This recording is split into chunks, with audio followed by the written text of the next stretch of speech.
Boleh nggak kita mikir upah? Boleh, karena upah itu bukan ide kita. Upah itu adalah kata Alkitab. Ujungnya, sekalipun kita harus bayar harga untuk mencapai persatuan itu, di ujung sana ada minyak yang baik. You should covet that oil. Kita harus menginginkan minyak yang baik itu. Minyak yang baik di sini bukan just a good oil, an excellent oil.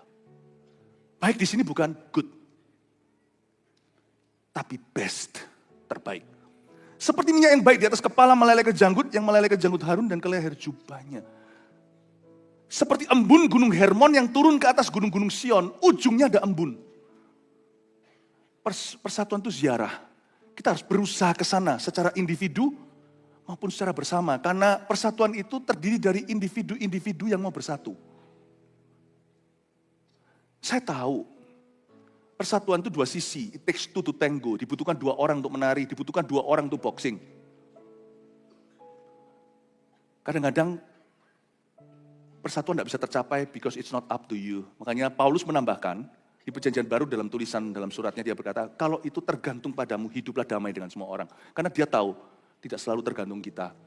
Damai dengan semua orang itu idealnya, gak tentu tercapai. Tapi jangan sampai dari kita lah roh perpecahan itu. Jangan sampai dari kita lah roh pemisah itu. Jangan sampai dari kita lah roh kepahitan itu. Jangan sampai kita lah agresornya, atau kita lah biang keroknya, atau kita lah bagian daripada problema. Bukan bagian dari solusi persatuan itu. Kita yang ngotot, kita yang salah, kita yang jahat. Kadang-kadang perselingkuhan adalah realita di dunia ini, misalnya kalau persatuan itu suami istri. Persatuan inti ini dalam keluarga, dari situlah keluar keturunan kudus dan semua berkat rumah tangga. Receive all the glory and honor, segala kemuliaan, hormat, pujian, segala kuasa, hikmat dan syukur. Hanya milik-Mu Tuhan Yesus Kristus. Tidak ada yang seperti Engkau di dalam hidup kami. Sungguh tiada satu, tak satu pun kami ketemu. Tak seorang pun dalam hidup kami yang mendekati Engkau Tuhan. Ampuni sepanjang tahun ini kadang-kadang kami lupa itu. Kami kehilangan kasih mula-mula kami. Bahkan kehilangan fokus kami sometimes.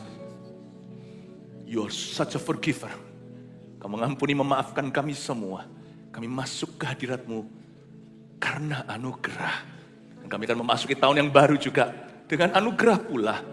Kau tak akan pernah meninggalkan kami. Kau Yesus yang tak pernah berubah. Syukur Tuhan bagi-Mu. Dalam nama Yesus, haleluya. Amin. Haleluya. Jangan duduk dulu ya. Saya mau menyapa yang di overflow di sini di GMS Rooftop. Dan juga yang ada di berbagai lokasi di Surabaya Pusat, di Grand City, di PCM Surabaya Timur, dan juga di Surabaya Selatan di MCC. Shalom semua, kasih tepuk tangan untuk mereka. Dan semua jemaat juga yang sedang berpergian, pastikan semuanya online, dari luar kota, luar negeri, luar pulau, jangan ketinggalan karena ada pesan-pesan yang Tuhan mau sampaikan. Umatku binasa karena tidak punya visi. Dalam bahasa Inggrisnya, because of the lack of knowledge, bukan hanya visi gereja, visi kerja, tapi kurangnya pengetahuan, karena nggak tahu, karena Tuhan beritahu mereka nggak ada di situ, mereka nggak mendengarkannya, maka mereka liar. Banyak hal yang hangus, baik itu waktu, kesempatan, maupun janji-janji Tuhan. Bagaimana kita percaya kalau kita tidak mendengarnya? Bagaimana kita mendengar kalau tidak ada yang memberitahukannya? Jadi pastikan Anda menyaksikan di mana-mana tahun baru ini, tutup tahun, mendingan old and new dengan Tuhan Yesus ya. Welcome home semua yang saat ini streaming. Kasih tepuk tangan untuk mereka. Tetap bangkit berdiri, belum selesai fellowship-nya dengan Tuhan, sudah sedang kita bersekutu. Tapi persekutuan dengan Tuhan itu selalu melibatkan saudara seiman. Jikalau 1 tahun ini adalah sebuah buku 365 halaman, maka cover depannya itu iman. Alangkah baiknya memasuki tahun baru atau apapun yang baru itu dengan iman dulu. Sebab tanpa iman kita tidak bisa menyenangkan Tuhan. Iman itu percaya, ekspektasi. Bukti yang kita tidak lihat. Dasar dari segala pengharapan. Kalau mau beriman sama Tuhan itu di depan. Kalau sudah jalan kita alami, kita lihat, buat apa beriman? Tidak ada pahalanya. Mau percaya itu sebelum lihat. Kalau satu buku itu 365 halaman tadi itu, cover depannya iman. Tutup tahun itu, cover terakhirnya harus syukur. Kalau halaman depan itu mulai dengan iman, halaman terakhir itu harus dengan syukuran. Thanksgiving. Saya ingin kita semuanya bukan hanya bersyukur pada Tuhan, tapi juga bersyukur untuk orang yang ada di sekelilingmu. Kalau Anda datang hari ini dengan orang-orang dekat Anda, puji Tuhan. Kalau enggak, orang-orang yang ada di dekat Anda bisa mewakili mereka, bisa menjadi sasaran indah. Tolong ucapkan kata-kata apresiasi kepada orang-orang yang ada di sekeliling Anda, khususnya yang Anda kenal. Say something.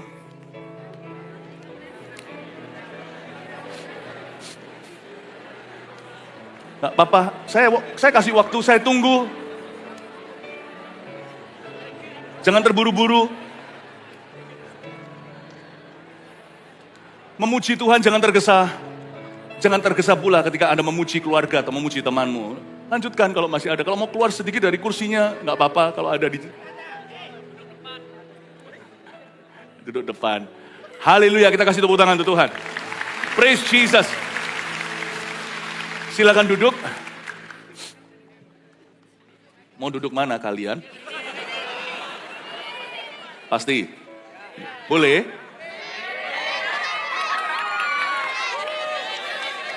Sarannya dari, harus kembali ya. Harus kembali duduk. Jangan khawatir, nanti setiap kaflingnya ini milik kalian kok. Oh haleluya, apa kabar semua? Selamat malam. Ini khotbah terakhir saya di tahun ini. Jadi saya mau menyampaikan sesuatu yang bukan Bible study. Roh kesaksian Yesus adalah roh nubuat. Wahyu 19 bunyinya demikian, ayat 10 kalau nggak salah. Tuhan itu bisa bicara kepada umatnya lewat pengajaran. Tapi Tuhan juga bisa bicara kepada umatnya lewat nubuatan. Profesi adalah salah satu cara Allah berbicara. Dan profesi itu tidak selalu bunyinya prediksi. Tapi ada suatu pesan khusus untuk waktu khusus itu. Ini yang saya mau berikan. Pada waktu saya berdoa di tahun ini, sebelum memperoleh tema untuk tahun depan, setiap gereja pasti punya tema sendiri. Karena setiap gereja, every church itu a covenantal people. Meskipun semua gereja tetap adalah Yesus, kalau fondasinya adalah Kristus. Tapi setiap gereja itu punya covenant dengan Tuhan. Seperti mengiring dengan cara yang khas. Sekelompok orang itu dikumpulkan sama Tuhan.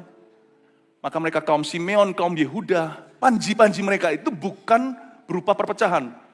Tetapi Tuhan mau memuridkan secara khusus sesuai dengan DNA gereja itu. Jadi saya percaya tema tahunan itu tidak boleh keluar dari apa yang trendy. Tapi harus keluar dari lutut doa. Waktu saya berdoa untuk tahun depan ini, saya nggak boleh sembarangan bunyi. Sebagai gembala, visi yang keluar dari seorang pemimpin, itu harus hasil persekutuannya dengan Tuhan. Dan saya sangat menganggap ini penting sekali dan berhati-hati. Karena kalau memberikan suatu visi seperti itu, maka dia akan menjadi blueprint bagi banyak jemaat, meskipun nanti Roh Kudus akan tuntun satu persatu, tetapi payungnya itu sama, payungnya tidak boleh robek. Dan waktu saya berdoa, seperti Tuhan memberikan pada saya sebuah vision, saya melihat langit itu terbuka. Makanya bunyinya open heavens. Tapi seperti Roh Kudus taruh dalam hati saya suatu pengertian bahwa kuncinya itu besar. Heaven seperti itu yang terbuka, tidak bisa dibuka dengan satu kunci. Makanya itu, ini juga tahun persatuan dulu. Tahun 2026 menjadi the year of unity and open heavens. Majemuk ya, jangan salah, bukan heaven, heavens. Heaven atau sorga dengan S huruf besar atau heaven dengan H huruf besar itu bicara tentang tahta Tuhan. Ya, sorga adalah rumah Tuhan, bumi adalah tumpuan kaki. Heaven dengan H huruf besar, singular atau tunggal, tidak majemuk yaitu heavens, menunjuk kepada tahta Allah. Itu nggak ada tutup bukanya. What is open heaven? Itu sorga yang di bawahnya. Langit spiritual atau langit supranatural. The first heaven yang we see every day, sorga S huruf kecil, yang kita lihat tiap hari itu langit di atas kita. Itu natural, itu alamiah. Langit inilah kadang-kadang kelabu kalau ada awannya, ada apa itu? Cloud, kalau ada awan gelapnya. Kadang-kadang langit itu cerah, kita bisa lihat matahari, malam hari pun bisa jernih, lihat bintang-bintang. Jangan lupa kalau kita lihat bintang, kita memuji Tuhan yang menciptakannya. Kalau lihat matahari, jangan pandang matahari dan menyembahnya.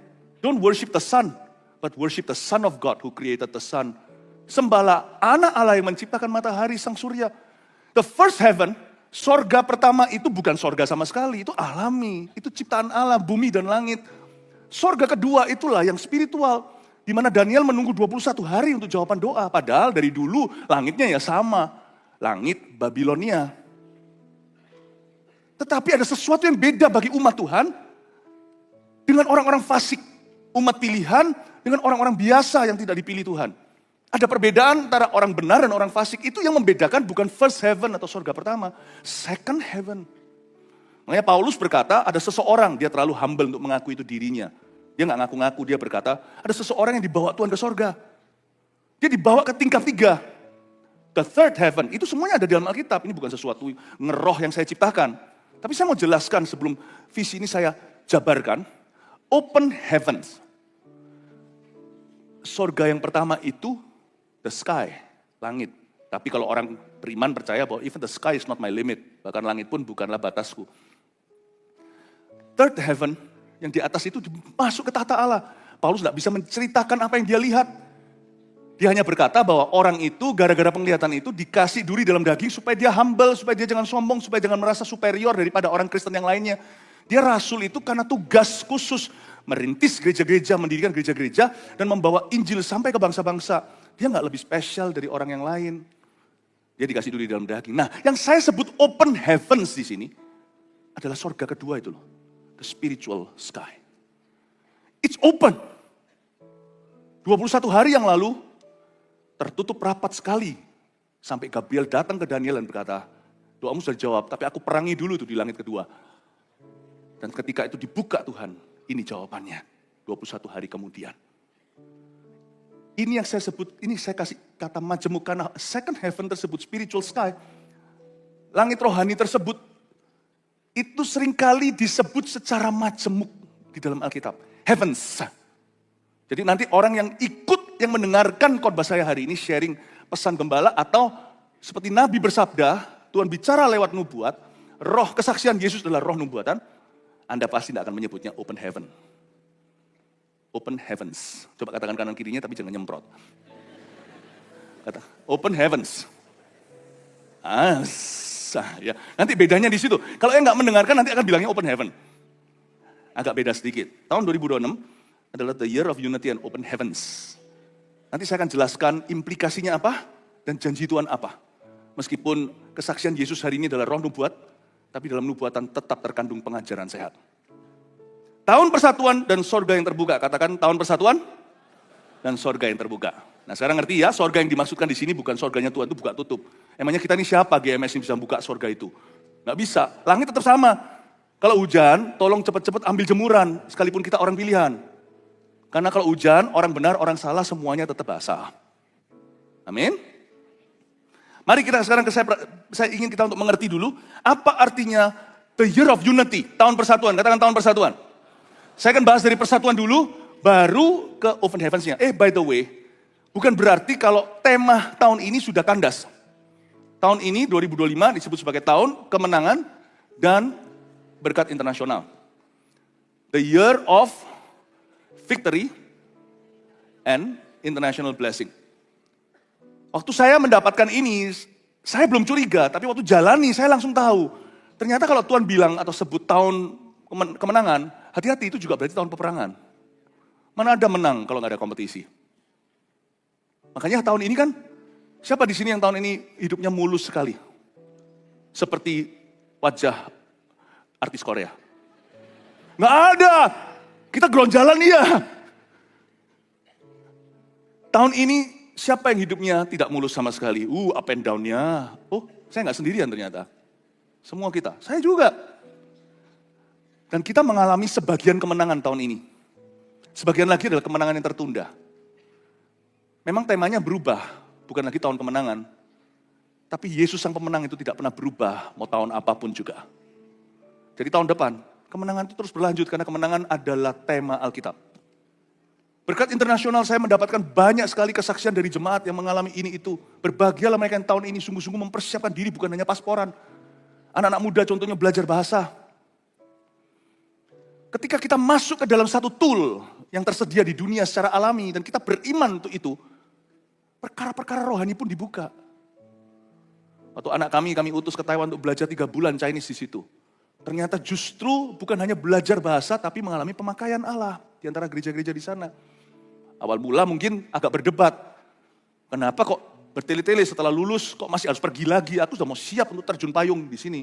Untuk langsung membantu daddy, membantu papa. Ternyata, you see, kalau kita melihat satu visi dan kita benar-benar hidupi, meskipun kita mikir, ngapain sih visi-visi dari gembala segala, dari gembala sidang, aku juga bisa dengar suara Tuhan sendiri. I know, we all can hear God's own voice. Kita semua bisa mendengar suara Tuhan. Bukankah itu yang dikatakan Korah, Datan, Abiram? Emangnya lu doang yang bisa dengar suara Tuhan? Kami juga bisa, itu 250 orang ternama semuanya itu pemimpin-pemimpin rohani zaman itu. Tapi ada hal-hal tertentu yang Tuhan memang keep, bukan untuk orang istimewa, tapi orang yang berada di posisi yang diurapi dalam hidupmu. Dan bukan seenaknya kami ada di situ, saya juga gak seenaknya ada di sini. Itu responsibility, tanggung jawab yang tinggi. Itu moral pressure-nya, tekanan moral, tekanan mentalnya itu dahsyat. Orang gak ngerti, orang hanya bisa komentar kalau duduk dari kursi jemaat. There are certain things God keeps to the pastor. Ada hal tertentu yang Tuhan bicarakan, yang Tuhan sampaikan hanya kepada sang gembala, tapi bukan perkara-perkara yang sifatnya keselamatan. Itu tidak ada hak eksklusifnya, tidak ada copyright-nya. Tapi perkara-perkara soal pertumbuhan ilahi. Pertumbuhan eksponensial dalam kehidupanmu, pemakaian Allah, pengurapan yang baru. There are certain things, certain word, ada firman tertentu yang Tuhan keep. Tuhan berikan pada imam besar saat itu. The great high priest. Setiap gereja pasti akan ada imam besarnya itu, justru imam yang lebih besar itu justru jadi hamba. Siapa yang mau jadi terutama, dia harus melayani. Makanya Yesus mencuci kaki murid-muridnya, karena mereka segera akan jadi soko guru, menjadi pilar-pilar kebangunan rohani, mereka akan menjadi rasul-rasul gereja. But truly, ada hal-hal tertentu yang Tuhan simpan. Nah makanya itu pertemuan malam seperti ini, Old and New, itu penting sekali untuk kita meresapi what the Holy Spirit is saying to our church. Apa yang Roh Kudus katakan pada gereja kita. Tempat kalau penuh di tempat ini, streaming. Ini bukan fungsinya beribadah. Ibadah mingguan sudah ada. Tapi mendengarkan, domba mendengar suara gembalanya, spesifik. Tuhan Gembala Agung semua orang Kristen. Tapi bukan semua gereja itu, semua orang Kristen itu punya satu gembala. Di dalam gerejanya. Ini bukan sekedar mendengar khotbah, ini keluar dari satu bonding yang istimewa, dari situ keluar firman Allah. Karena itu setiap gereja, kembali ke pengembalaannya. Kembali ke pengembalaannya. Jangan jajan, jangan kesini sana. Beda. Ini bukan vitamin rohani. Ini visi. Kalau ada di antara Anda yang tidak bisa masuk, stay where you are. Di mobilnya lah, nyalain dah streamingnya. Karena memang nggak bisa kan kumpul semuanya di sini. Karpet nggak kelihatan, kan kita nggak bijaksana. Tidak bisa nanti move out kalau diperlukan untuk bergegas keluar. Stay where you are. Dengarkan streaming ini. Jangan jajan ke kiri kanan. Because church is not membership, church is covenant. Church is a covenant. Gereja adalah sebuah perjanjian, bukan membership. Gereja bukan show. Saya benar-benar dengan banyak bergetar untuk dapatkan setiap tahun temanya. Bukan hanya visi besar gereja kita yang sudah fix atau yang sudah baku. Tapi setiap tahun Tuhan, kau tuntun kemana? Dan saya memperoleh, lalu habis itu yang tentang berkat internasional itu apa? Berkat internasional itu banyak jemaat kita yang mempersiapkan ke sana dan banyak kesaksian bagaimana mereka mengalami yang namanya harta bangsa-bangsa dipindah ke mereka. Itu bukan soal materi saja, itu bicara tentang koneksi dan sebagainya, itu bicara tentang pengalaman. Ada juga yang dapat beasiswa di luar negeri, sekarang sekolah di Jerman. Tapi satu hal yang masih menjadi PR adalah kami rindu. Gereja kita GMS di seluruh dunia, bukan hanya yang ada di tanah air saja. Satu-satu punya tempat yang tetap. Karena kalau kita bisa mendirikan gereja termasuk gedungnya, sekalipun nanti di sorga kita gak bawa gedung itu, tapi gedung itu fasilitas. Gedung itu fasilitas ilahi. Kalau kita bisa membangun satu gereja, berhasil mendirikannya sampai izinnya segalanya itu aman. Itu seperti orang gali sumur. Sumur itu bisa ditutup dengan tanah oleh orang Filistin. Suatu hari akan ada Ishak lagi yang menggalinya. Gereja itu kalau sampai sudah berdiri satu tempat, itu sudah nggak bisa mati karena gerbang mau tidak bisa menguasainya. Coba lihat ya cerita bagaimana suatu negara terjadi kematian rohani setelah puluhan tahun, bahkan 100 tahun lalu tiba-tiba nanti terjadi kebangunan rohani, tempat itu lagi.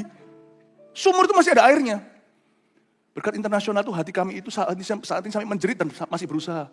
Supaya bahkan gereja-gereja kita, GMS yang ada di luar-luar negeri, bahkan di benua-benua lain, satu-satu akan bergedung. Kami belum berhasil tahun ini, bahkan dalam tahun berkat internasional, untuk menggedungkan secara fix. Kalau bisa Tuhan kehendaki, kalau Tuhan izinkan kita dengan iman di depan. Kita beli tempat-tempat itu. Berdirilah gereja kita di Eropa. Kami bermimpi, belum ada ya, sekarang masih rental semua. Semoga ada gereja-gereja indah yang pernah kita pakai untuk KKR seperti itu suatu hari bisa diakuisisi GMS supaya nggak jadi lagi tempatnya nightclub, restoran. Australia, kita berdoa, dapatkan tanahnya, dapatkan propertinya untuk bisa betul-betul di situ terjadi terus pelatihan anak-anak muda, keluarga-keluarga dipulihkan, sebuah battle atau sebuah tempat tetap untuk orang datang ke rumah Tuhan dan terus pekerjaan Tuhan dilaksanakan. Baik yang sifatnya kemanusiaan, terlebih penting lagi yang sifatnya kekekalan. Berkat internasional itu masih berjalan. Saya hanya tunjukkan bahwa sekalipun tahun ini berubah tema tahun depan, masih ada PR-PR yang ketinggalan. Jangan jadikan tema tahunan itu sebagai visi hidupmu, tapi visi tahunan. Dan selama tahun itu masih ada hari, kejar ketinggalan. Ya, tadi saya ya atau tidak saya mau sampaikan, mau saya tunjukkan di hadapan Anda setiap bulan nanti itu apa aja topik tema, fokus, emphasis atau penekanannya. Tapi saya sudah sampaikan ke leader-leadermu, ke pemimpin-pemimpin semuanya. Jadi no need, jemaat tidak perlu. Ya, tahun apalah tentang kesepakatan, tentang ini, mengajarkan tentang kemitraan, tentang keluarga, bulan keluarga nanti bulan apa. Saya sudah tuliskan semuanya jauh hari. Hasil doa pula. Tapi mari kita fokus hanya untuk yang ini saja. Mari kita masuk sekarang ke tahun persatuan. Katakan tahun persatuan. Mari kita baca dulu Mazmur 133 ayat 1-3. Karena banyak ayat yang akan saya buka, ayatnya comot sini-sana. Makanya Anda lihat di sini aja nggak apa-apa. Saya bawa Alkitab saya, tapi demi waktunya, supaya cepat, supaya tidak lambat. Ya, karena tahun lalu kita countdown-nya 0011.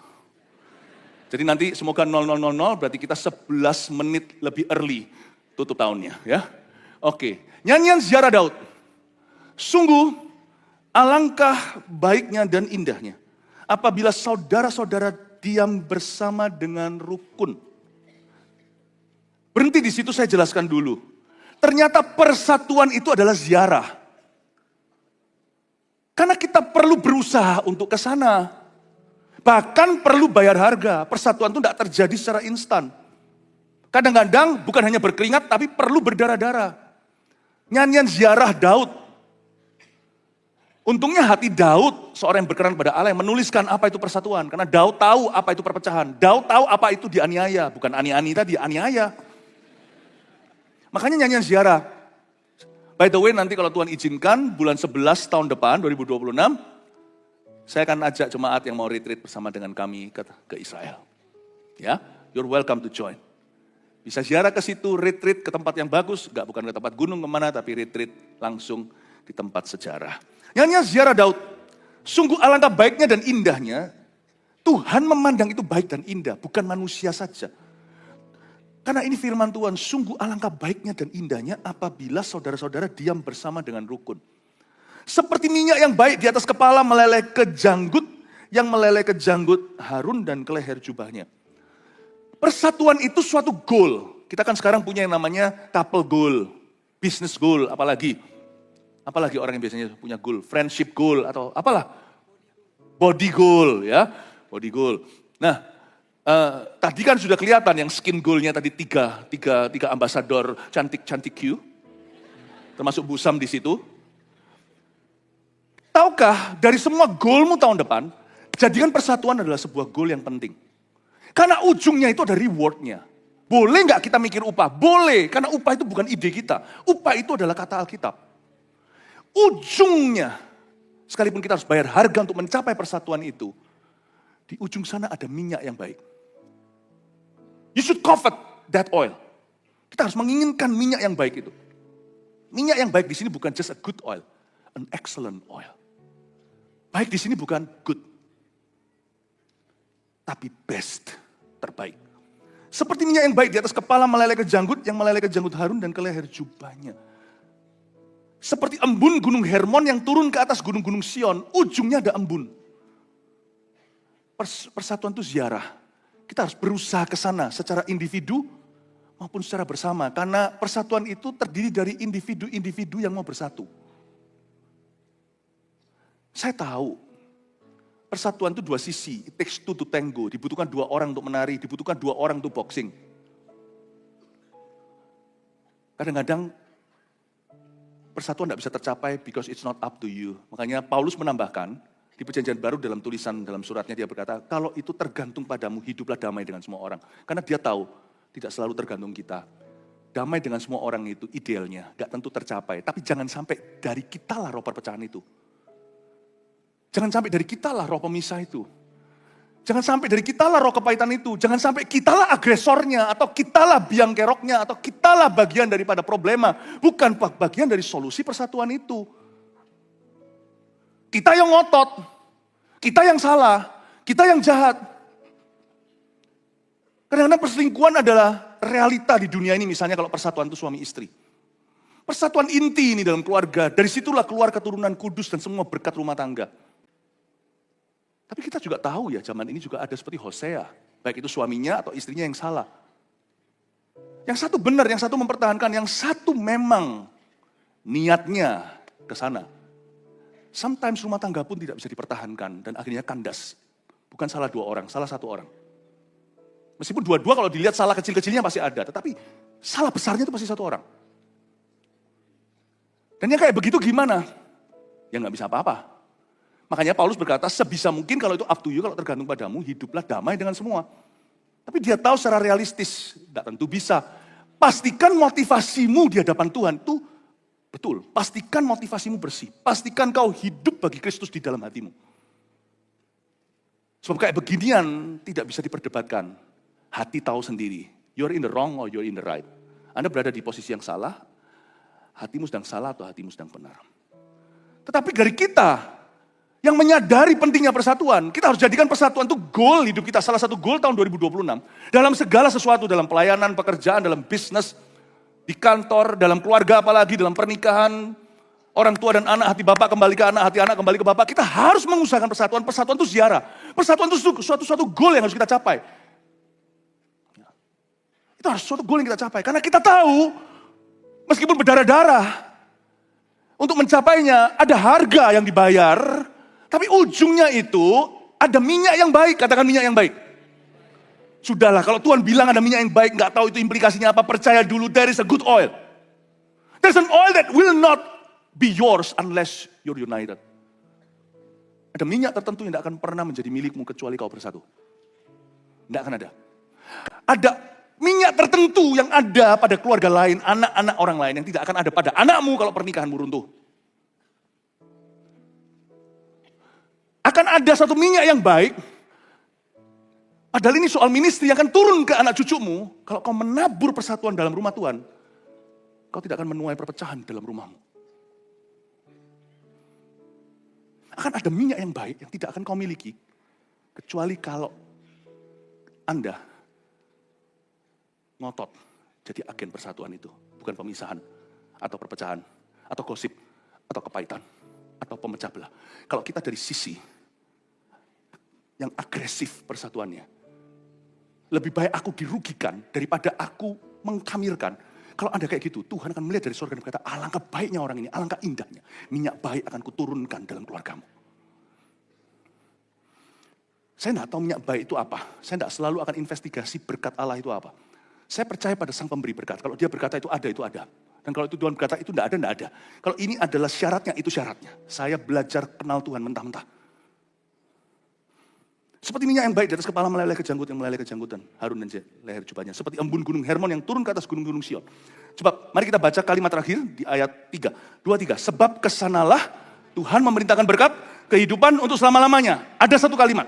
Kalimat ini kalimat hikmat. Jadi biasakan selama khotbah saya sekarang, selama sharing saya sampai countdown nanti, akan ada kata-kata hikmat yang Tuhan berikan. Dan ini saya dapat dalam doa. Sebab kesanalah Tuhan memerintahkan berkat. Kehidupan itu selama-lamanya. Tempat sepakat adalah tempat berkat. Itu kalimat harus menjadi your guidance next year. Tempat sepakat adalah tempat berkat. Coba gini, pokoknya kalau tempat sepakat tempat berkat. Kalau Anda mau tahu alamat mana ada berkat. Di alamat mana hadirat Tuhan kuat. Di alamat mana ada mujizat. Saya nggak mau ngomongnya murahan ya, mujizat. Bukan. Ini kehidupan selama-lamanya. Life di sini bukan natural life. Kalau ada bacaan life di sini adalah supernatural life of God. Mau tahu alamat mana ada berkat? Nggak usah cari, jangan minta berkat-berkat, nggak akan datang. Alamat mana ada hadirat Tuhan yang kuat? Alamat mana ada mujizat? Simple, tempat itu namanya sepakat. Ya. Coba katakan kanan kirinya, aku sepakat dengan Anda. Tunggu dulu, jangan dijabat tangannya. Sepakat apa? Nyolong aku nggak mau sepakat sama kamu. Korupsi saya nggak mau sepakat. Selingkuh saya nggak mau sepakat. Gandeng tangan itu harus gandeng tangan yang tepat. Baik itu Tuhan maupun orang lain. Makanya itu sekarang kalimat kedua yang saya mau sampaikan tentang persatuan ini saya jabarkan. Sepakatlah dengan Tuhan, bersatulah dengan Roh Kudus. Munculkan dulu katanya baru ayatnya. Ini kuncinya. Mau sepakat? Pertama-tama nomor satu, number one itu sepakat dengan firman Tuhan. Karena kita punya komitmen itu bukan organisasi. Komitmen kita bahkan bukan darah dan daging. Sebagian besar kita ini sebenarnya strangers to each other. Kita ini orang asing satu dengan yang lainnya. Kita ini diikat sebelum oleh visi. Kita diikat oleh kasih. Kasih Tuhan. Kita ini diikat dulu oleh kebenaran. Saya tidak akan sepakat dengan orang kalau orang itu mau berbuat jahat.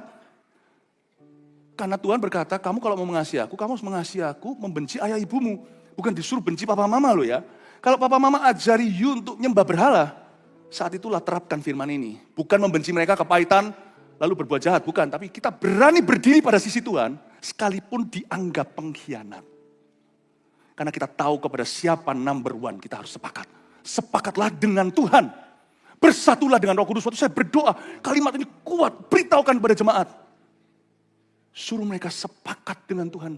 Bersatu dengan Roh Kudus. Ayatnya di 1 Korintus 6 ayat 17 bunyinya. Tetapi siapa yang mengikatkan dirinya dengan Tuhan, pada Tuhan, menjadi satu roh dengan dia. Ini membuat saya ngeri membaca ini. Menjadi satu roh meskipun R-nya huruf kecil. Tuhan merendah menjadi satu dengan kita.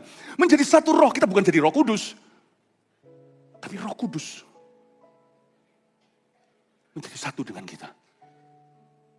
Wow, gak heran. Sebagian orang ngalami manifestasi begini, jangan ditiru ya. Karena gak tentu itu porsi kita. Tapi porsi kita masing-masing beda, gak bisa saling banding, gak bisa saling iri. Setiap orang punya karunia. Gak heran, bayang-bayang Paulus menyembuhkan.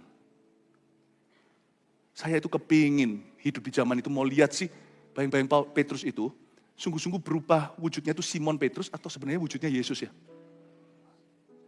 Yesus jadi begitu erat, begitu dekat, begitu lekat. Karena Petrus mengikatkan dirinya dengan Tuhan. Begitu erat dan dekat. Sampai-sampai Yesus itu jadi bayang-bayangnya Petrus. Inilah kasus. Di mana bayang-bayang, sang bayang-bayang lebih gede daripada sang wujud. Kita kan selalu berkata, aku gak mau dibawa bayang-bayang papa. Kita jadi lebih kecil. Hari itu pemahaman paradigma kita diubah. Bayang-bayang bisa jadi sesuatu yang besar kalau kita sepakat. Bayang-bayang Petrus itu gak mungkin bisa sembuhkan orang. Itu Yesus. Saking dekat, lekatnya, eratnya. Sampai jadi bayang-bayang Petrus. Bayangin. Petrus itu sempurna kali? Enggak. Dia loh. Awal mula karirnya sebagai rasul itu menyangkali Tuhan 3 kali. Petrus nanti di Galatia masih bisa munafik sekali. No, tapi Tuhan melihat hati. Is your heart thirsty? Do you pursue God? Or do you pursue your flesh? Yang kau cintai itu Tuhan Yesus atau yang kau cintai dirimu sendiri? Ingat ya, karena Alkitab berkata di sini, siapa mengikatkan dirinya pada Tuhan menjadi satu roh dengan dia. Saya tunjukkan ya, orang kalau nggak ikut roh Tuhan itu ikut siapa? Tahu nggak kaweannya Roh Kudus di hidup kita itu apa? Kaweannya. Roh jahat, bukan, nggak ada kemiripan. Nah, Roh Kudus sama roh jahat lah. Jangan pernah berkata, oh musuh bebuyutan Tuhan itu setan. Itu Tuhan, Tuhan nggak punya musuh. Semua nggak ada di liganya. Itu semuanya tuyul-tuyul. Sak Lucifer pun cuma tuyul-tuyul kecil. Jangan kau katakan bahwa musuh bebuyutan Allah itu adalah iblis. Iblis bukan saingannya. Tidak ada orang yang menyaingi Tuhan. Itu cuma tikus kecil itu. Jadi jangan pernah berkata musuh Tuhan itu iblis. Iblis memusuhi Tuhan, nanti dia akan kapok dan jerah sendiri. Suatu hari dia akan tahu ketika dia berada di lautan api. Tugas kita adalah merampas tawanannya. Sebisa mungkin, secepat mungkin, sebanyak mungkin. Listen. Tak tunjukkan kawiannya Roh Kudus dalam hidupmu. Itu namanya, catat, perasaanmu. Your feeling. Your feeling is the counterfeit of the Holy Spirit in your life, in your heart. Karena kadang-kadang kita nggak bisa membedakan. Segala sesuatu kita halalkan. Kalau itu sudah bicara tentang hati kecewa, kepahitan segalanya, apapun jadi Roh Kudus. Kita masih bisa mengatasnamakan Tuhan. Kalau bukan counterfeit apa? Itu KW nomor 1. Hati-hati dengan emosimu. Karena kadang-kadang kita tidak bisa membedakan. Ini Roh Kudus atau perasaanku. Tapi dari buahnya kau akan ngerti. Kalau Anda tahu buahnya itu bukan buah roh, kasih, sukacita, damai sejahtera, dan sebagainya. Kelemah lembutanlah, kesetiaanlah, dan sebagainya itu. Tolaklah mentah-mentah. Berarti itu kawian. Tidak ada Roh Kudus di dalamnya. Karena feelingmu tidak akan membuahkan roh. Perasaanmu bisa kedengarannya seperti suara roh. Perasaannya seperti Roh Kudus. Bisa seperti Roh Kudus. Tapi ujungnya bukan damai sejahtera. Siapa mengikatkan dirinya pada Tuhan menjadi satu roh dengan dia. Don't listen to your feelings. Kita tidak boleh hidup berdasar perasaan kita. Bukan berarti perasaan kita buat mati. Bukan. Perasaan kita disuruh tunduk diri. Tunduk pada Roh Kudus, roh sesungguhnya. Bukan kawian. Siapa mengikatkan dirinya pada Tuhan menjadi satu roh. One spirit with him. And trust me, the first thing the Holy Spirit will do in your life is to crucify your feeling. To crucify your flesh. First thing, hal pertama yang Roh Kudus akan lakukan adalah menyalibkan dagingmu. Dia tidak akan entertain perasaan-perasaanmu yang salah. Makanya itu saya belajar untuk jadi seorang hamba Tuhan atau pengkhotbah. Pun menjadi seorang gembala yang tidak akan entertain memanjakan perasaan jemaatnya. Karena saya tidak membiasakan itu terhadap diri saya. Saya tidak mau kita yang memberitakan firman di gereja ini memberitakan apa yang kupingin dengarkan. No, kita tidak akan memberitakan apa yang populer. Tapi apa yang perlu, apa yang Tuhan rindukan. Populer atau tidak, itu nomor 2. Karena Tuhan berkata, kamu mengikatkan dirimu pada Tuhan. Menjadi satu roh dengan dia. Saya jadi ingat Petrus, waktu kamu muda, kamu pergi seenak kamu sendiri. Tapi pada waktu kamu sudah tua, atau dewasa, atau mature secara rohani. Kamu akan diikat, orang lain akan membawamu. What you gonna do? What you gonna do? Feeling kita kadang-kadang mau memberontak, mau pembuktian. Perasaan kita kadang-kadang ingin dimengerti, ingin diterima, ingin dipuji, ingin dielukan. Kita ingin everything goes, semua akan berjalan sesuai dengan rencanaku. Semua terjadi sesuai dengan kehendakku. Dan semua menurut arahku. Tahukah bahwa Roh Kudus tidak begitu? Kalau nggak gitu nggak akan muncul kesabaran. Kalau kita ikuti perasaan kita, yang kayak Roh Kudus itu, ujung dari buahnya, ujungnya bukan berbuah kesabaran, tapi kemarahan. Ujungnya bukan kesetiaan, tapi kedangkalan. Orang baik itu banyak. Tapi orang loyal itu jarang. Orang setia mana cari, Amsal berkata begitu. Kesetiaan itu hanya Roh Kudus yang bisa buat. Tidak bisa kita. Siapa mengikatkan dirinya pada Tuhan menjadi satu roh dengan dia. Saya belajar sesuatu dalam hidup saya terapkan. Philip Mantova, saya ngomong sama diri sendiri. Sepakatlah dengan Tuhan dalam segala keadaan. Bersatulah dengan Roh Kudus, jangan melawan dia. Kadang-kadang kita nggak ngerti kita sedang melawan dia. Tapi kalau kita punya perasaan itu bertentangan dengan buahnya, kita tahu kalau kita sedang menentang dia. Bersatulah dengan Roh Kudus. Saya selalu ngomong sama diri saya sendiri. This is most important to me. Lebih daripada berkat-berkat ministry, disukai. Apalagi berkat materi. Number one goal dalam hidup saya, ngomong soal kesepakatan nih, ngomong soal persatuan itu sebelum kita bersatu dengan saudara seiman, bersatu dengan keluarga, bersatu dalam pekerjaan, saya harus lebih dulu bersatu dengan Tuhan Yesus. Saya harus lebih dulu bersatu dengan Roh Kudus. Saya harus lebih dulu sepakat dengan Tuhan. Roh persatuan selalu dimulai dari roh Allah, bukan dari roh manusia. Selalu dimulai dari roh, bukan kedagingan kita. Selalu dimulai dari roh suci, bukan perasaan kita. Itulah sebabnya persatuan itu bukan sifatnya acara oikumeni. Itu juga bagus sih, tapi itu baru permukaan. Persatuan itu digarap, dibentuk oleh Tuhan dalam hati orang yang dihancurkan dari dalam. Dihancurkan fleshnya. Tanpa harus oikonomeni, tanpa harus acara gimana. Orang demikian akan mudah bersatu dengan siapa saja. Karena dia tidak akan pernah menjadi agresornya. Dia tidak akan pernah menjadi orang yang agresif memecahkan. Karena orang yang punya Roh Kudus dalam hatinya, dia pasti selalu ingin bersatu. Kecuali persatuan itu tidak kudus. Tidak bisa demi semerta-merta kasih. Kalau orang berkata di depan saya, "Hai, saya Kristen, tapi Yesus itu bukan satu-satunya jalan. Saya tidak akan bersatu dengan dia. Saya tidak benci dia, tapi saya akan berdiri dan berkata, tidak, saya tidak setuju. Saya harus membela iman saya. Tanpa harus tukaran, membela dengan cara yang benar." Sisi. Tapi kalau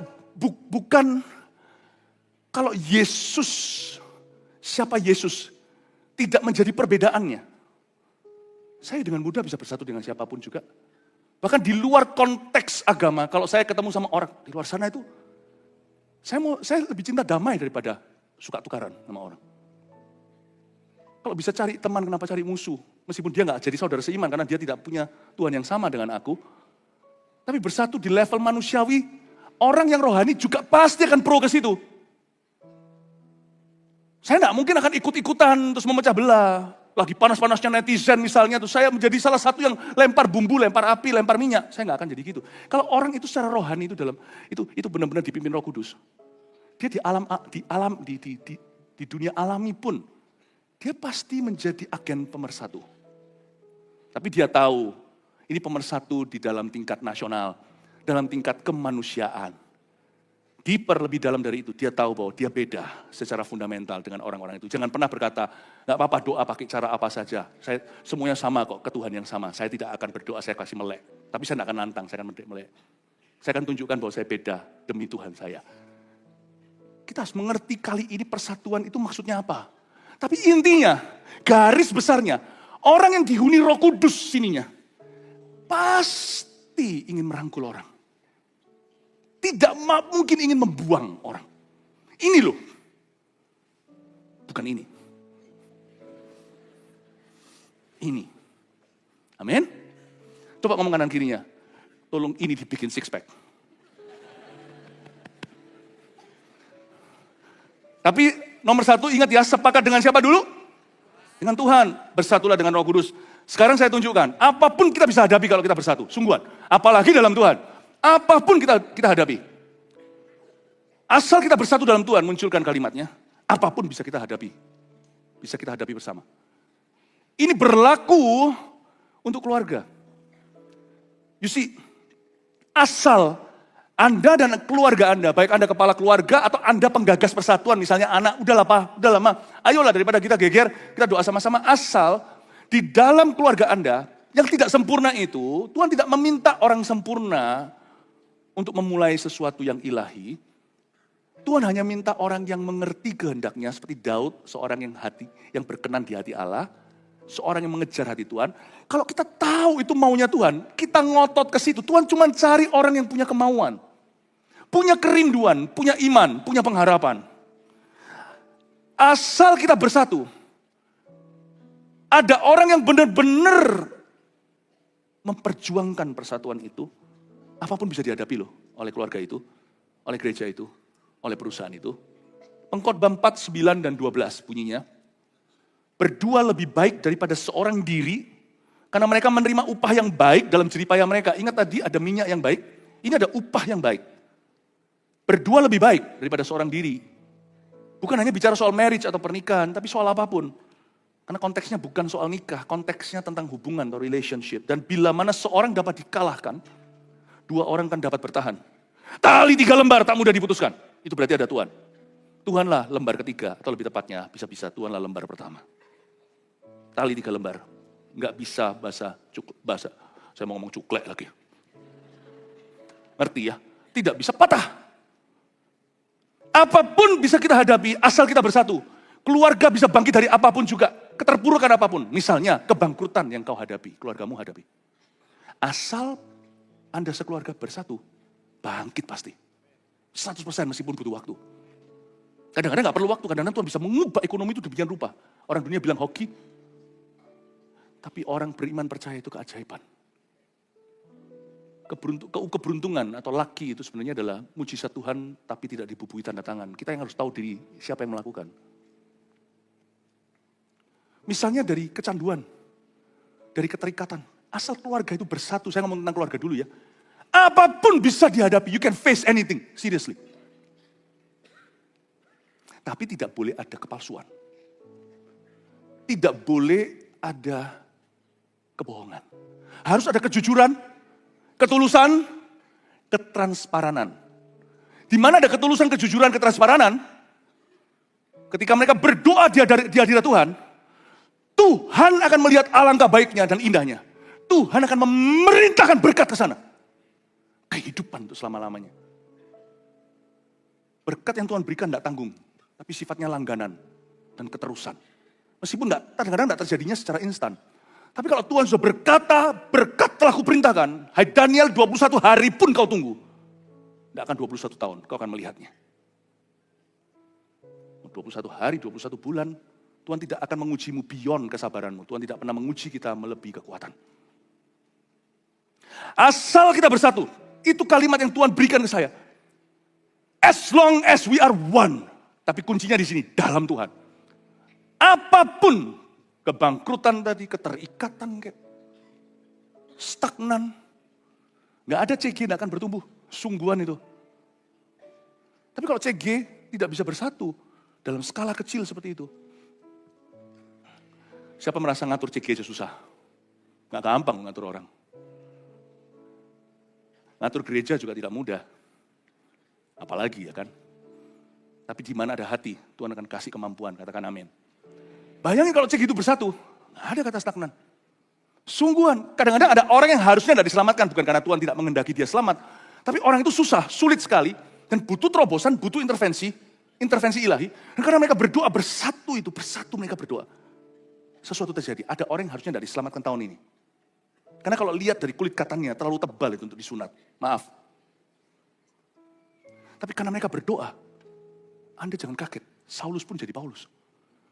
Jangan harapan kita itu, kita didoakan si pendeta ini, pendeta itu. Iya, Tuhan bisa pakai Paulus, Petrus. Tapi jangan lupa kalau kau baca di Kisah Para Rasul, cara hidup jemaat mula-mula coba dibaca. Dan mereka bersatu, memecah roti bersama-sama, itu bukan berarti ciak-ciakan. Memecah roti di situ artinya kita itu berbagi kasih. Ya, berbagi kasih itu artinya tidak ada individualisme. Tapi di dalam CG mereka, di gereja mula-mula juga bukan komunisme. Kalau lu lebih tinggi satu kepala, gua tebang kepala lu. Enggak. Mereka punya karunia berbeda-beda. Komunisme itu seragam. Tetapi mereka itu mereka itu tubuh Kristus. Tapi mereka itu bisa bersatu dalam skala kecil. Di rumah-rumah mereka ketemu, memecah-mecah roti. Mereka berdoa sepakat. Tidak seorang pun berkata ini milikku. Dan mereka saling berdoa. Dan coba lihat ayat itu. Maka semua orang itu sembuh. Petrus pun terciprat. Tadinya dia mendoakan Dorcas satu-satu. Tapi ada satu waktu dikatakan dan semua orang sembuh.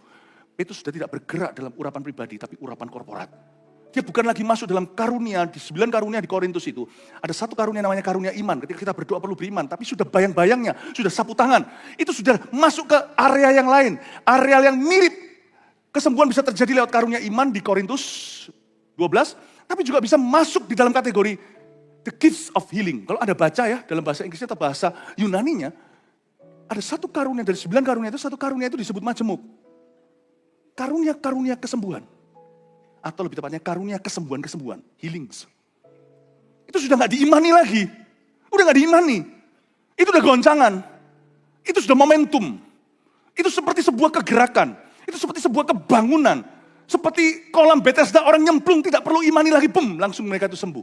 Petrus masuk ke area itu ketika jemaatnya itu sehati, sefikir, setujuan.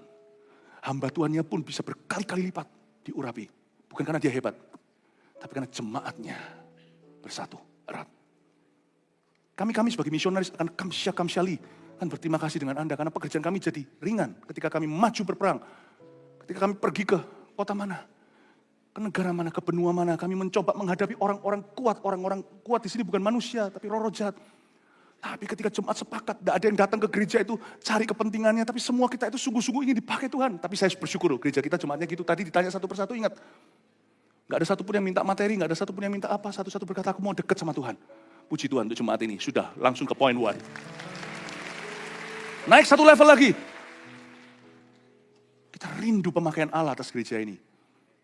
Bukan gereja hanya secara korporat, tapi gereja ini setiap jemaat. Ayo kita sama-sama imani. God wants to use this church untuk accomplish, untuk bisa mencapai visi Tuhan. Untuk bisa menggenapi amanat agung. Sepakatlah, asal kita bersatu dalam Tuhan, apapun bisa kita hadapi bersama. Lanjutkan lagi, apa yang kita mulai dengan persatuan, Tuhan akhiri dengan kemenangan. Saya tunjukkan ya, tempat sepakat itu, tempat berkat itu artinya, kadang-kadang bahkan seolah-olah terkesan kita yang mengambil inisiatif, bukan Tuhan. Tapi kalau kita mengambil inisiatif dengan persatuan yang benar loh ya, Tuhan itu akan akhiri dengan kemenangan. Ada satu insiden seperti itu, dan saya rasa bukan kebetulan Alkitab mencatatnya. 1 Samuel 14 ayat 6 dan 7 bunyinya. Berkatalah Yonatan kepada bujang pembawa senjatanya itu. Garis bawahi, bukan berkatalah Tuhan, tidak bermula dari firman. Tapi bermula dari inisiatif seorang manusia yang sepakat dengan manusia lain. Rindu pada Tuhan.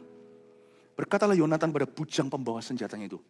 Mari kita menyeberang ke dekat pasukan pengawal orang-orang yang tidak bersunat itu. Mungkin Tuhan akan bertindak untuk kita. Sebab bagi Tuhan, tidak sukar untuk menolong, baik dengan banyak orang maupun dengan sedikit orang. Lalu jawab pembawa senjatanya itu kepadanya, inilah kunci. Lakukan niat hatimu itu. Sungguh, apa? Aku sepakat. Dari ayat ini kita mengerti bahwa meskipun Alkitab di bagian lain menceritakan bahwa Tuhanlah yang menggarap dalam diri kita, yang menggerakkan dalam diri kita, menaruh di sana segala keinginan, kerinduan di dalam hati kita. Jadi sebenarnya Allah itu Alfa dan Omega. Tidak bisa kita berkata, itu benar-benar 100% murni inisiatifku. Kita bisa rindu, itu pun Tuhan, itu pun Roh Kudus. Seseorang bisa rindu seseorang lain diselamatkan itu kalau bukan Tuhan. Karena kita ini pada dasarnya keturunan Adam dan Hawa, selfish, egois semua. Kalau kita bisa merindukan sesuatu yang baik, itu Roh Kudus. Itu buah kebaikan itu loh, kebaikan kemurahan. Tapi Tuhan itu enggak bohong-bohongan waktu Tuhan berkata, ayo mintalah. Yesus ngomong gini sama murid-muridnya, sampai sekarang loh kamu belum minta apa-apa, mintalah supaya sukacitaku penuh. Tidak, aku katakan bahwa aku akan meminta kepada Bapakku. Tapi kamu akan meminta kepada Bapakku dalam namaku. Kamu yang ambil inisiatif. Kalau Tuhan hanya main sandiwara, berarti Tuhan gak tulus dong. Kalau Tuhan ngomong gitu berarti sungguh-sungguh kunci di tanganmu, hai Petrus. You ask. Jangan minta istri orang lain, kita tahu itu melanggar firman. Kalau dikasih itu setan. Tapi kalau kita minta sesuatu dalam hati kita, jangan tanya ini Tuhan atau aku. Kalau itu sesuatu yang benar, sesuatu yang mulia, sesuatu yang adil, kudus, dan manis. Kau sepakat dengan seseorang, minta, you ask. Saya ngomong soal materi contohnya yang paling murahan. Berkat Tuhan paling murahan itu adalah uang. Misalnya, kami suami istri. Alangkah indah, rukun hidup bersama. Membangun mezbah Tuhan. Kita berkata, Tuhan aku minta, kami sudah ngontrak. Kami minta tahun ini, kami akan beli rumah. Kami bisa. Dengan lihat semuanya ini pas-pasan kayaknya ngos-ngosan. Tapi aku percaya. Nanti Anda lihat ya. Tutup tahun depan. Anda sudah pegang kunci rumah itu. Saya tidak bicara ini prosperity atau dalam nafas kemakmuran. Saya ajarkan dengan satu ilustrasi sederhana bahwa minta itu tidak tentu Tuhan yang mau kasih kamu rumah. Kasih kita rumah. Tapi karena kita menginginkan untuk keluarga kita, Tuhan kasih kuncinya. Inisiatif itu daripadamu. Tapi kalau kita bersatu, Tuhan akhiri dengan kemenangan. Katakan amin. Kasih tepuk tangan untuk Tuhan Yesus. Tapi disclaimer-nya, hindarilah kesepakatan dosa dan kesetiakawanan yang salah. Nah ini adalah booby trap, ini adalah jebakannya. Hati-hati karena tahun 2026 banyak yang gugur pakai tipu muslihat ini. Kena tipu muslihat ini. Please hindari kesepakatan dosa ya. Kesetiakawanan yang salah, aduh pelayanan jangan dijadikan politik ya. Gereja bukan jangan jadikan geng-gengan. CG membelah lalu habis itu musuhan. Please lah. Jangan curi kemuliaan Tuhan itu level 1. Jangan dinaikkan ke level 2. Pakai kemuliaan Tuhan untuk kejahatan. Ministry itu kemuliaan Tuhan. Not yours, not mine. Ya. Hindari kesepakatan dosa dan kesetiakawanan yang salah. Hikmatnya juga jangan mau disumpah di depan. Aku mau ngomong sesuatu, kamu janji sumpah gak ngomong sama siapa, saya jangan mau. Kalau Anda rasa saya cukup bijaksana, cerita nanti saya akan beritahu what to do. Saya akan permisi dulu sama kamu. Tapi kalau belum apa-apa saya disumpah, saya disuruh setia kawan, padahal saya nggak tahu kali ini. Kamu kawanku, tapi kan saya nggak tahu ini apa ya kan. Roh Kudus aja lo minta diuji.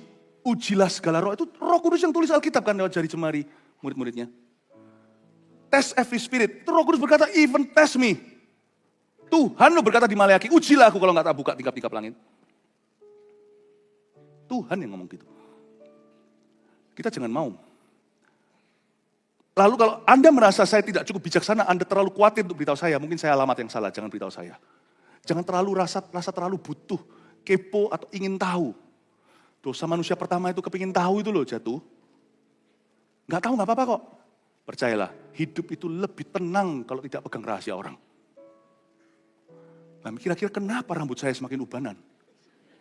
Saudaraku ada 3, semua hitam rambutnya. Rambutku yang putih sendiri. Gara-gara you.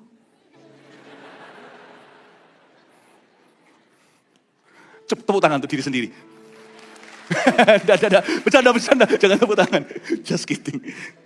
Enggak kok. Dengan senang hati melayanimu Bapak Ibu. Kata orang ubanan malah digendong Tuhan kok, malah ganteng ya. Tapi hindari kesepakatan dosa dan kesetia kawanan yang salah. Kejadian pasal 11 ayat 6 sampai 7 ada satu kejadian yang sangat mengenaskan. Tapi di sini kita bisa mempelajari sesuatu tentang powernya unity itu. Kuasanya persatuan. Dan ia berfirman, ini Tuhan ngomong ya. Allah Tritunggal bicara di antara mereka, Allah Trinitas tersebut. Dan ia berfirman, mereka ini satu bangsa dengan satu bahasa untuk semuanya. Bukan bicara soal language, tapi mereka sehati. Bahasanya satu, mereka itu sevisi. Ini barulah permulaan usaha mereka. Anda tahu kan ini cerita apa? Ini Menara Babel. Mulai dari sekarang, catat ini. Apapun juga yang mereka rencanakan, tidak ada yang tidak akan dapat terlaksana. That's the power of unity. Even the wrong kind of unity. Persatuan yang salah pun akan terlaksana. Kedengarannya Tuhan takut ya ini ya? Enggak, Tuhan belas kasih. Kita lihat sekarang kalimat berikutnya, Tuhan akan berbuat apa? Baiklah kita turun, kita, Allah Bapa Putra Roh Kudus, dan mengacau balaukan di sana bahasa mereka. Sehingga mereka tidak mengerti lagi bahasa masing-masing. Bapak Ibu Saudara, unity the wrong kind, persatuan yang salah pun, Tuhan pun mengakuinya, itu berkuasa. Ini baru permulaan usaha mereka. Persatuan itu selalu menuju ke perkara-perkara yang serius dan besar, termasuk wrong unity. Mulai dari sekarang apapun yang mereka rencanakan tidak ada yang tidak akan dapat terlaksana. Resapi ini. Tuhan bukan ketakutan. Tapi Tuhan ngomong gini loh, ini ya, coba saya rephrase. Kalau orang-orang ini kubiarkan, mereka pasti jadi nih. Menara Babel ini mau sampai ke 101 pasti jadi. Buktinya sekarang jadi, mau sampai mencapai surga pasti jadi. Cuman kalau mereka lakukan itu, mereka gosong. Kalau aku tidak turun, kalau kita tidak turun mengacaukan mereka, mencerai-beraikan mereka, maka tidak akan ada lagi you and me hari ini di bumi. Karena hari itu yang punah bukan dinosaurus, umat manusia. Gosong semua. Tuhan pecah-pecahkan semuanya. Dari sini kita tahu bahwa the power of unity and the danger of disunity. Kuasa persatuan dan bahayanya perpecahan. Hindarilah kesepakatan dosa dan kesetia kawanan yang salah. Moto yang mana yang lebih mengerikan daripada roh setan? Catat itu. Roh mengasihani diri sendiri atau self-pity. Hati-hati dengan ini. Karena tahun depan banyak umat Tuhan yang akan jatuh. Jadi hati-hati ya. Kalau kita bicara tentang tahun kemenangan berarti ada peperangan. Kalau kita bicara tentang tahun persatuan berarti ada? Bukan. Kalau kita berdoa tidak akan terjadi. Ada penampian. Saya berdoa sebagai gembala sidang. Makanya saya doa kemarin berapa hari lalu. Kami pergi 3 hari untuk mengasingkan diri. Saya berdoa total hari ini sampai sebelum saya ketemu Anda 5 rounds. Tidak termasuk saat teduh saya secara pribadi. 5 rounds saya benar-benar bergumul mengerang di hadapan Tuhan. 5 ronde malam, paginya, siangnya. Terus sebelum saya kesini tadi. Jadi ada 5 ronde yang saya benar-benar mencari wajah Allah untuk sungguh-sungguh mempersiapkan tahun akan datang ini. Dan Roh Kudus dengan kuat memberi impresi dalam hati saya. Dan saya tahu itu bukan dari saya. Bahwa setan akan melemparkan satu tipu muslihat. Dan beberapa orang akan kena. Saya sebagai gembala sidang mewakili Anda. Saya bersyafaat dulu dan berdoa. Agar nanti collateral damage-nya. Kerusakan yang perlu terjadi. Waktu penampilan terjadi. Biarkan minimalis.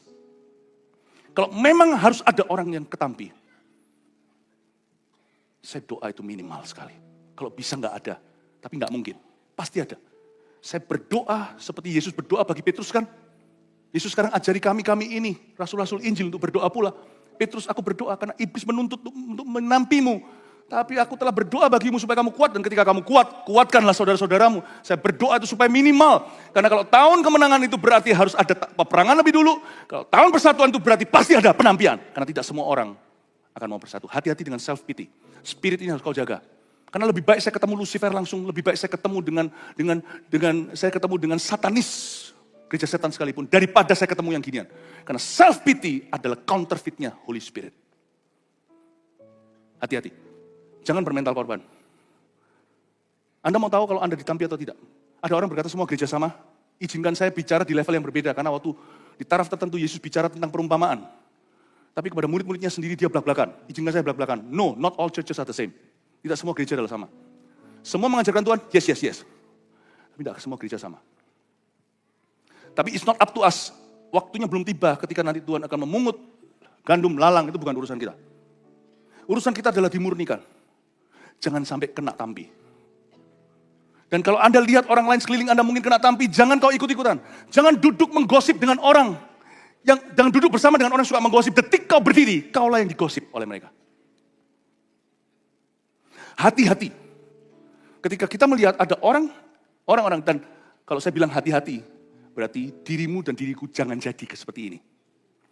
Jangan hati-hati dengan orang yang akan menyebar kepahitan. Karena itu nanti tanpa disadari. Seperti doa Yesus di Kalvari. Ampuni mereka, mereka tidak tahu apa yang mereka perbuat.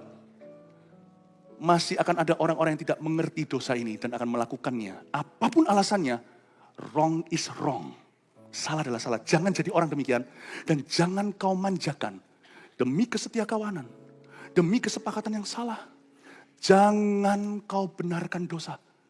Run baby run, lari.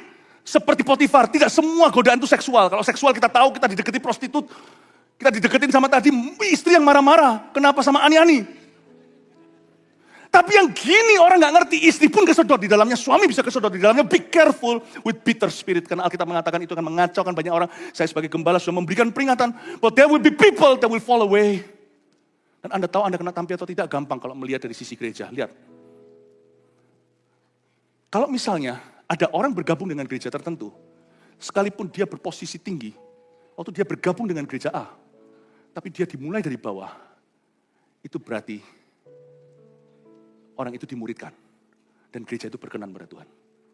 Tapi jikalau misalnya Anda CGL, Anda coach atau apa, lalu tiba-tiba Anda kecewa, orang kecewa, bisa aja namanya orang kecewa, lalu habis itu Anda pindah sebuah gereja, langsung Anda berada di posisi pelayanan. Langsung tidak mulai dari bawah. Langsung dimanjakan. Berarti Anda ditampi Tuhan. Posisi sama tapi Anda ditampi. Anda ditampi dari murni. Tampi itu kan untuk menghilangkan unsur-unsur yang tidak murni. Berarti Anda ditampi. Dan gereja itu berdosa kepada Tuhan. Saya ulangi. Gereja kita juga masuk dalam takaran ini. Karena kita semuanya duduk di bawah penghakiman Allah. Kalau sampai ada orang yang dipercayakan mau peduli amat dia di posisi setinggi apa. Kalau dia mulai dari bawah, dan benar-benar harus dari nol, diproses Tuhan, tidak semerta-merta. Dan kalau dia benar-benar ditampan, diterima dengan seperti itu, berarti dia dimuridkan. Itu pun tidak tentu lulus loh, tidak tentu mau. Gereja itu berkenan kepada Tuhan. Tapi sebaliknya, yang kayak gitu, gereja itu berdosa pada Tuhan, tanpa disadari. Be careful, Anda akan berada di bagian tampi atau enggak. Hal ini berlaku untuk semua gereja termasuk untuk kita. Jikalau kita berkelakuan seperti gereja yang saya maksudkan tadi, yang justru memanjakan orang berdosa dan tidak memproses mereka, menerima mentah-mentah dan iming pelayanan pula, that will be the first time dalam pengembalaan saya gereja kita berdosa kepada Tuhan secara sengaja. I hope it's not gonna happen ever in our church. Amin Bapak Ibu.